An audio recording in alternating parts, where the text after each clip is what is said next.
धुळे नगरचा कौल कुणाला या चर्चेमध्ये आपलं पुन्हा एकदा स्वागत। शिवसेनेच्या प्रवक्ते नीलम गोरे आपल्या सोबत आहेत। नीलमताईंना थोड्याच वेळामध्ये जायचं आहे म्हणून मी त्यांच्याकडे पुन्हा एकदा जातोय। नीलमताई, या सगळ्या महानगरपालिकेच्या निवडणुका आहेत, या सेमीफायनल आहे विधानसभेची, कसं बघता तुम्ही याच्याकडे?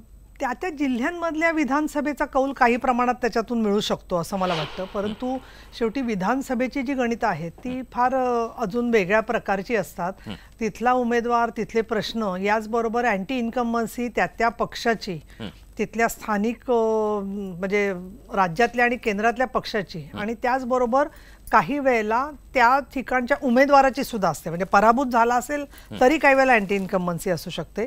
त्याचबरोबर राजकारण फार वेगाने बदलते आणि त्याच्यामुळे दर 2-3 महिन्यांनी अशा काही घटना घडतात। मग धुळ्यामध्येच असं ते साक्रीमध्ये मॉब लिंचिंग, समूह हिंसेचं प्रकरण झालं होतं, किंवा आता बघाल तुम्ही की मराठा आरक्षणाचं विधेयक आता मंजूर झालेलं आहे, बाकीची आरक्षणाच्या विधेयकांची आता चर्चा चाललेली आहे।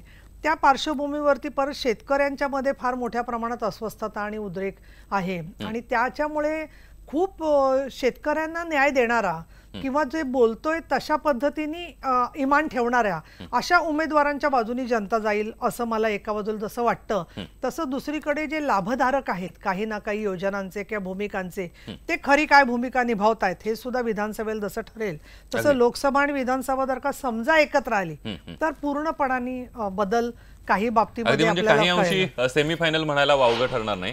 धन्यवाद नीलमताई, तुम्ही या चर्चेमध्ये सहभागी झालात। नीलमताई या पुढच्या चर्चेमध्ये आपल्या सोबत नसणार आहेत, मात्र बाकीचे सगळे मान्यवर आपल्या सोबत असणार आहेत। ही चर्चा अशीच पुढे चालू ठेवणार आहोत। एक छोटासा ब्रेक घेऊन पुन्हा परतूया। का फक्त न्यूज 18 लोकमत।